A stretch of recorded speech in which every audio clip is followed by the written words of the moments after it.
El Estado de México es la entidad donde se cometen más delitos de alto impacto. Radio Centro, buenos días. Un señor que funge como gobernador no estará preocupado por esta aseveración. De acuerdo con estadísticas del Secretariado Ejecutivo del Sistema Nacional de Seguridad Pública, tiene el primer lugar nacional en homicidios dolosos. Tan solo en 2015 registró 2.070 asesinatos de este tipo. Durante el primer trimestre de este año, el Estado de México sumó 502 homicidios dolosos, ocupando el segundo lugar, ya que le ganó Guerrero. Ecatepec y Netzahualcóyotl son los municipios mexiquenses más violentos. Esta entidad es la más poblada del país y la primera en robos de vehículo con y sin violencia. El año pasado se robaron en la entidad 22.960 vehículos con lujo de violencia. Como si fuera poco, en 2015 ocupó el segundo lugar tanto en secuestros denunciados como extorsiones. El delito en el Estado de México ha crecido en los últimos años sin que las autoridades locales y federales hayan podido contenerlo. ¿Qué malas cuentas va a presentar este hombre? Porque él se va a lanzar. Se ve que tiene todas las ganas del mundo para la grande en el 18, pero imagínate 22,000 vehículos, es en un año. Un estadio. No, pero es que si le sumas, mira, se están robando 22,000 vehículos, que son 15 al día, más o menos. Ese mismo día hubo secuestro, ese mismo día hubo extorsión, ese mismo día hubo asesinatos, ese mismo día hubo robo a casa habitación, ese mismo día hubo peleas callejeras y muertos, ese mismo día. Y entonces, oye, ¿qué días tan interesantes tienen en ese lugar? ¿Siempre hay acción? Pero no, quisiéramos mejor ser el pueblo quieto. Es que es para caerse muerto la pura información, la pura imaginarte que en un día suceden toda esa cantidad de delitos en un lugar. No son más de 60 diarios. Es que no puede ser que se roben tantos coches diario. Quiere decir que hay 60 ladrones de autos trabajando todos los días. O más. En un buen horario. Y aparte extorsionadores, porque ni modo que el que roba un coche luego se vaya a extorsionar, no. ¿Quiere decir que son la mitad de la población criminales? Es que más de 62 quiere decir que más de 2 vehículos por hora. Bueno, pero ¿por qué no nos vamos más atrás? Unos años. Para los violentos, ¿qué clase de educación o niñez vivieron?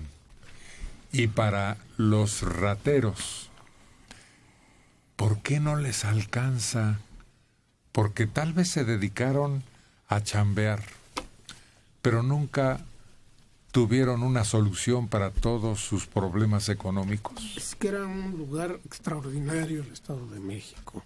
Tenían con una reforma que eximía de impuestos a las grandes empresas y fábricas. Se desarrolló industrialmente todo lo que es Naucalpan y Ecatepec, Tlanepantla. Era de veras un emporio de empleos. El campo era pues muy productivo. Ahí estaban los primeros silos que inventó Carlos Jan González, que eran unos conos, y había un sistema de distribución de la producción muy eficaz, y eran pueblos bonitos, floridos, tranquilos. Todos esos lugares que vemos ahora con temor eran lugares casi idílicos. De recreo. Sí, de recreo. Había varios centros de vacación y balnearios maravillosos. Y después ahora es un infierno. Ahora, por ejemplo, la parte que sería el oriental del estado, por los volcanes, es de tener miedo por el número de secuestros y todo eso. Antes eran unos paseos maravillosos por Amecameca, por toda esa zona, ¿no? De Popo Park. Y todo eso que era tan bello, se lo llevó el tren. Fíjate que a mí me da curiosidad saber cómo ha crecido la población, que será de unos 15 años, 20 años para acá. Porque de repente vas a sitios que hace unos años estaban despoblados y ahora ves unidades habitacionales, en el mejor de los casos, por todos lados.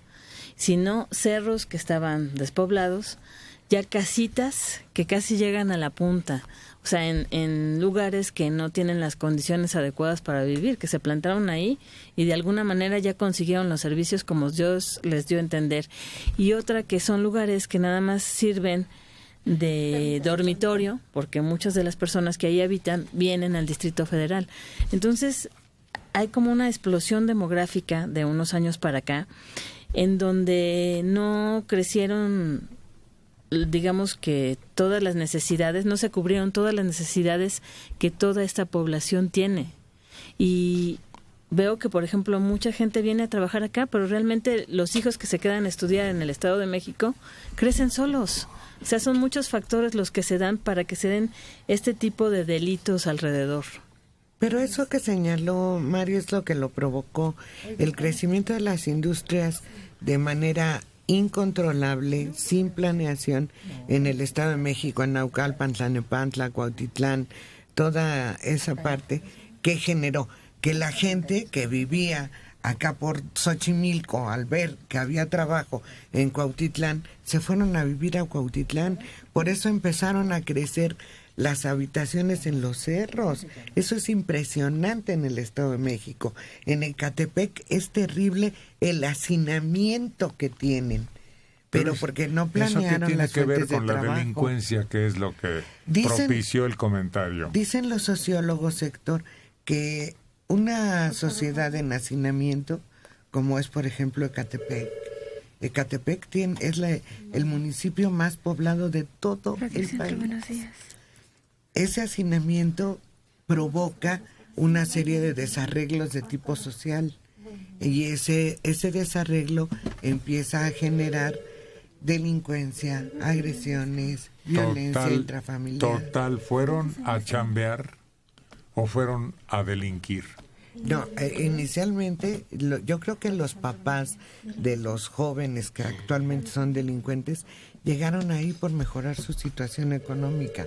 Pero el hacinamiento, es que Ecatepec es impresionante. Cuando se tiene que cruzar por Ecatepec para ir a Tecámac, a todos esos lugares, dices, pero ¿cómo es posible? En 10 metros cuadrados viven 70 familias, no puede ser. No, y además el número de fábricas que se convirtió en la zona fabril más importante del país, por encima de Monterrey y de la Ciudad de México, vecina. Sí. Todo esto era pero una tras otra de industrias. Hubo una por la carretera a las pirámides o a Ecatepec, y eran industria tras industria tras industria. Bueno, todo eso creció. ¿Por qué la seguridad no? ¿Por qué la policía no? ¿Por qué los organismos encargados de brindar tranquilidad no? Y yo creo que llegó hasta un cierto, se saturó el número de industrias que pueden estar ahí. Pero el flujo de población que venía, no de la Ciudad de México, sino de todo el país, ya no encontró acomodo ahí. y empezaron los fraccionamientos uno tras otro, Coacalco, todas Tultitlán, Tultepec. No, el patrullaje y la policía y la estrategia necesaria ¿Por qué no para crecen? cuidar a todos los que requerían de vigilancia, de tranquilidad para vivir. Porque ese sector no creció en la misma proporción que creció el número de habitantes. Creo que el número de policías por habitante en Ecatepec ni siquiera es el mínimo requerido. Es una cantidad enorme de habitantes los que hay por policía, o al revés, ¿no? Un policía por el número de habitantes. Y eso, desde luego, ¿qué propicia? Que el policía no haga su trabajo, que fácilmente se deje extorsionar, porque si tiene que cuidar una colonia, un sector de Entonces hay descuido y hay culpabilidad. Claro, de los gobiernos. Hay responsabilidad de alguien a quien reclamar. Sí. Sí, entonces se acabó esa exención de impuestos. Ahora ya cobran impuestos, ya deberían tener suficiente como para tener la densidad policíaca que hay en el DF, al menos. Jorge Alberto Paz Gamero, 44 años, en Coyoacán. Me gusta mucho su programa. Es interesante lo que dicen del gobernador, del señor Erubiel. Pero ¿cómo es posible que todavía se vaya a lanzar a la presidencia? El Estado de México tiene el número 1 en feminicidios. Ah, pero eso sí, las televisoras siguen teniendo preferencia por anunciar y exhibir todo lo que hace Erubiel. Pues si vergüenza no dijimos que tuvieran. No, nunca. De la Álvaro Obregón, José Ramírez Alcalá, 68 años. ¿Saben dónde radican los problemas políticos? Y lamentablemente no se van a atacar. Está en los valores de la familia. Esa es la base. Si no hay nada en el hogar, no se encontrará en la calle. En las parejas hay infidelidad, falta de amor, mentira. No se procura el perdón, no hay moral, y eso afecta en la actualidad. Son interesados convenencieros, hablan de babosadas. Existe ignorancia. Y la ley del menor esfuerzo. Esto está ocurriendo en las personas. Sí, tiene usted razón. Hay una disgregación del hogar. Se dejó atrás la educación, la formación, la civilidad. Y sobre todo, la gente se alejó de la religión, de prácticas que señalaban como máximo respeto del católico la obediencia de las tablas de Moisés. Pero además, peor aún, la ausencia de los padres, ya sea porque es enorme el número de madres solteras, como también el hecho de que ambos miembros de la pareja tienen que trabajar para sostener. Entonces quedan los hijos al cargo de los abuelos o de otros parientes, y eso deteriora su formación. No en todos los casos. No necesariamente. No necesariamente, ni tampoco es... No, aquí ya el problema es un poco más grave. Las madres, porque yo creo, igual que Sara Sefcovic lo dice, el problema es de las mamás, ¿eh? Aquí no se va a dar un cambio en este país hasta que las madres lo quieran. Ahí está el cambio, ahí está la semilla. Se vuelven cómplices. El hijo trae dinero a la casa y dicen, pues mi hijo está trayendo dinero. Y la mamá no es ajena a qué se dedica el hijo. Pero dice cuando, me lo mataron. Sí, es que andaba saltando por... Pero lo saben y lo permiten y no lo controlan. Y el hijo no respeta ni a su mamá. Pues, ¿a qué va a respetar si no respeta a su mamá? Afuera de las cárceles es impresionante escuchar a todas las mamás. Todos los hijos son inocentes. Ellos no hicieron nada, ellos eran buenos, iban pasando por ahí, ellos. ¿para qué quieres tener hijos? Me quiero casar para ser feliz. Y solamente ven el cuadro, así el anuncio, de papá, mamá, el hijo y el perro corriendo felices por una casa bonita. Pero ¿cuál es el objetivo de hacer una familia? Antes creo que todavía existía eso. Quiero que mi hijo sea doctor, o quiero que sea sacerdote, ¿no? Bueno, pero quiero que sea maestro, quiero hacer alguien que le sirva a los demás, que tenga la conciencia de ser útil para el mundo en el que se encuentra. Y ahorita es tener hijos como por diversión, como por relleno, como por cumplir el trámite, sin el objetivo claro de que estás formando un humano, alguien que va a tomar un papel en la sociedad, alguien que en algún momento va a ser juzgado también por lo que hace, alguien que va a ser juez y parte de todo lo que le rodea, y eso se nos olvida. Hay muchos jóvenes en la actualidad que pelean, ¿no?, la libertad de su sexualidad, y están muy bien informados, y están al tanto, y la practican, pero al momento en que se les atore el chamaco, papá, mamá, gobierno, y le echamos la culpa a los demás, pero no absorbemos la responsabilidad de lo que es eso, engendrar hijos, el traer gente que al final del día va a ser parte de algo que ellos mismos van a cargar. De Aragón, Esther Vázquez Peña, de 55 años. Esta semana pasarán en un programa llamado Noticias todo el tiempo, un mapa que fue proporcionado por el FBI, donde señalan que estados de la República Mexicana están dominados por grupos criminales. Al parecer, es un 90% del país. Y no solo son grupos criminales conocidos, hay unos que jamás hemos oído. Estoy espantada por lo que digan ahí.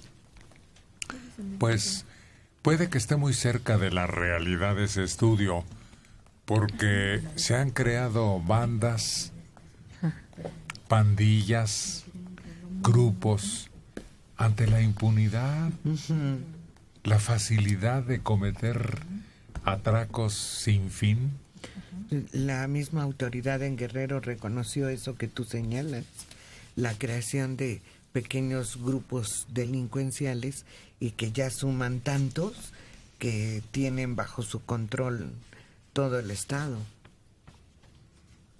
De 60 años, Eloy Rodríguez Franco. Al Estado de México ha llegado mucha gente de estados donde creció la delincuencia. No sé en qué trabajen, pero la mayoría trae carros grandes. Incluso de Celaya ha llegado gente. No son habitantes de la capital los que vienen a trabajar. Muchos que han llegado de provincia se han venido huyendo y escondiéndose de la delincuencia o de la policía. ¿De dónde sacan dinero para establecerse? Francisco Rodríguez Díaz, de Benito Juárez, de 58 años. Felicito a la señorita que acaba de comentar sobre lo que pasa en nuestra sociedad. Me parece que fue dulce. Dio toda una cátedra en minuto y medio. Verdaderamente valiosa, que ni Manelik, Mario o Héctor han hecho. Mis felicitaciones para ella. Gracias. Lucía Flores. Erubiel llenó de delincuencia Ecatepec en sus 2 gestiones como presidente. Ahora, como gobernador, está llenando el Estado de México de delincuencia. Y se siente Gordolfo Gelatino. ¡Ay, madre! Eso de que aparenta ser un Gordolfo Gelatino está muy apegado a su caricatura. Pero como presidente no ha sido presidente. Fue presidente municipal de Ecatepec. Ah, vaya. Sí, en su gestión como presidente municipal.